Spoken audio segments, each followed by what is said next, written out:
मोहम्मद बिन मोहम्मद अल गजाली ने अपनी किताब में छोटा सा वाक़या लिखा है।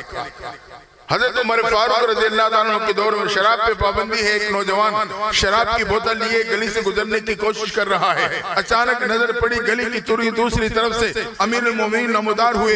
अब ये बेकरार हुआ, दाएं बाएं निकलने का रास्ता नहीं, पीछे मुड़ने का मौका नहीं। दिल ही वहीं कदमों को रोका, दिल ही दिल में रब के दरवाजे पे दस्तक दे दी। अल्लाह इकरार करता हूँ कभी तेरे दर पे नहीं झुका, कभी तुझे पुकारा नहीं, मनमानी की जिंदगी गुजारता रहा। या अल्लाह आखिर बंदा तो तेरा हूँ, मेरी शराब को सिरके पे बदल देना, मैं दोबारा गुनाह नहीं करूंगा, दुर्रे फारूकी से बचा लेना। अल्लाह तो दिल के राज़ों को जानने वाला है। इन्नल्लाह यंजुरु इला कुलूबिकुम, रब जान गया नौजवान पक्की तौबा कर चुका है। इतने में हजरत उमर फारूक पहुंचे। नौजवान हाथ में क्या है? हजरत की सिरके की बोतल है। बोतल की बनावट तो कुछ और बताती है। खोल के चेक किया तो वाकई वो शराब नहीं, वो सिरका थी। रब ने बतला दिया, मेरे बंदे अगर तू गुनाहों के शराब लेके मेरे दर पे आएगा, नदामत के एक आंसू का कतरा बहा देगा, मैं तेरे गुनाहों के शराब को नेकियों के सिरके पे बदल दूंगा। इसी पे आखिरी बात और बहुत कीमती बात कहना चाहता हूं कि ये नदामत के आंसू अल्लाह के यहाँ कितने कीमती, और यही मौका है कि हम और आप एक दो ऐसे आंसू बहा के अपने दामन में से महफूज कर लें। यही मेरे और आपके लिए निजात का जरिया बन जाएगा। हजरत हसन बसरी रहमतुल्लाह ताला अलैह ये ताबी गुजरे हैं। इनका नाम हसन हजरत उमर फारूक ने रखा था। ये मेरे और आपके माहिर उम्मे सलमा के खादमा के बेटे थे। जब आपकी वालिदा खिदमत में मसरूफ होती, हजरत उम्मे सलमा आपको गोद में खिलाया करती थी। आप कई उम्महातुल मोमिनीन के गोदों में खेले, कई सहाबा से इल्म पाया, कई बदरी सहाबा के आपको ज़ियारत नसीब हुई। आपके पड़ोस में खातून रहती थी। अल्लाह की शान जवानी में खावन का इंतकाल हो गया, दूध पीता बच्चा गोद में रह गया, बच्चे को पालती रही। इद्दत का जमाना गुजरा, सोचने लगी दूसरा घर क्या आबाद करूं, जिंदगी बेटे के नाम कर देती हूँ। बेटे को पालती संभालती रही। बेटे समझदारी की उम्र को पहुंचा। अम्मा कहती है, बेटा पड़ोस में अल्लाह वाले रहते हैं, मेरे उस्ताद मेरे मुर्शिद रहते हैं, उनकी सोहबत में जाया करो, उनकी मजलिस में बैठा करो, उनकी बातें सुना करो। लेकिन नौजवान जवानी में मस्तानी का शिकार हो चुका था। दोस्तों के मजालिस को गरमाना, होटलों को आबाद करता, माँ की एक कान से सुनता दूसरी कान से निकाल देता। मुख्तसरी की जवानी भी बीमारी का शिकार हुआ। बीमारी बढ़ती गई, बिगड़ती गई, हत्ता कि ये नौजवान बीमारी की हालत में चारपी पे पड़ गया।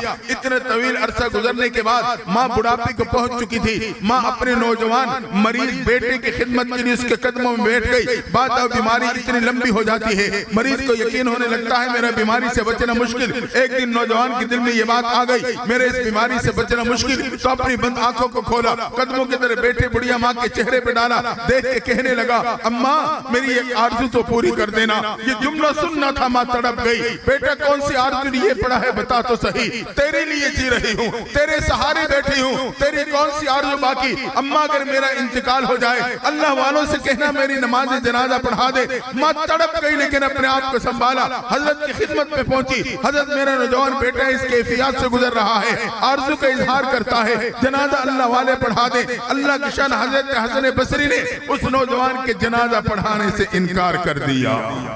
मुर्शिद से न इसरार कर सकी न वजह पूछ सकी। आजकल की पीरी मुरीदी तो थी नहीं, तावीज़ चलो तो पीर भी पक्का, मुरीद भी पक्का, तावीज़ न चलो तो पीर भी फारिग, मुरीद भी फारिग। न इसरार किया न वजह पूछ सकी, परेशानी में पलट के जाने लगी। हजरत ने आवाज दे के वजाहत कर दी, कहा मैं उस नौजवान का जनाजा कैसे पढ़ाऊं जो पूरी जिंदगी रब के दर पे नहीं झुका, पूरी जिंदगी रब को पुकारा तक नहीं, मैं कैसे नमाज जनाजा पढ़ाऊं। बाज़ उलमा ने लिखा है हजरत हसन बसरी का ताल्लुक उस उलमा के काफिले से था जिनकी नजदीक बेनमाजी का जनाजा नहीं पढ़ाया जाता था। माँ परेशानी में पलट के आती है, बेटे के कदमों में आके बैठी। बेटे ने बंद आंखों को खोला, माँ के चेहरे पे जमा लिया, मुसलसल माँ को देखता रहा। माँ समझ गई मेरे बेटे की खामोश निगाहें मेरे से किस सवाल का जवाब मांग रही हैं, मगर सोचने लगी इसे बताऊं तो क्या बताऊं, कहूं तो क्या कहूं। मुसलसल लेकिन बेटे का मुसलसल देखना भी माँ से बर्दाश्त न हुआ।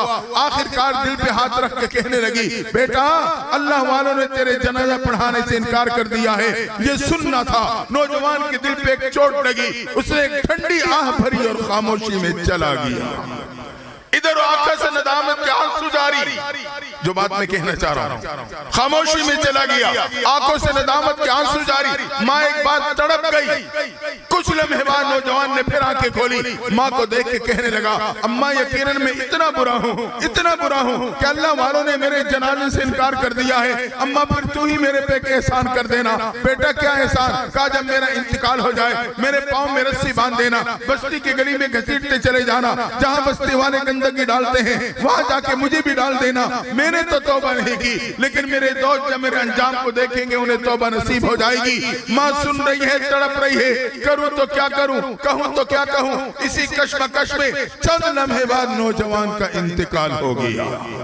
इधर बेटे की रूह परवाज, उधर दरवाजे पे दस्तक हो गई। माँ इसी परेशानी में बंद दरवाजे की तरफ दौड़ी। दरवाजा खोला तो क्या देखा, हजरत हसन बसरी दरवाजे पे खड़े। हजरत कैसे तशरीफ लाए? तेरे बेटे का जनाजा पढ़ाने आया हो। माँ चीख मार के कहती है, हजरत मामला क्या है? मेरे बेटे का इंतकाल अभी हुआ, घर में मेरे सिवा कोई है नहीं, मैंने किसी को इतला नहीं की, आपको खबर कैसे हो गई? फिर आप इनकार फरमा चुके थे, अब वक्त से पहले ही तशरीफ ले आए। हजरत की आंखों से भी आंसू जारी। कहा जब तो अपनी बेटी की आरज़ू लाई थी मैंने इनकार कर दिया था। तेरे जाने के बाद मेरे आराम का वक्त था, मैं सोया तो मेरे ख्वाब में क्या सुना, रब की तरफ से आवाज आती है, मेरे दोस्त तेरे पड़ोस में मेरे एक दोस्त का इंतकाल हो चुका है, उसकी नमाज जनाजा पढ़ा। अगर जनाजे से इनकार किया तो दोस्ती से इनकार कर दूंगा। ये सुनना था।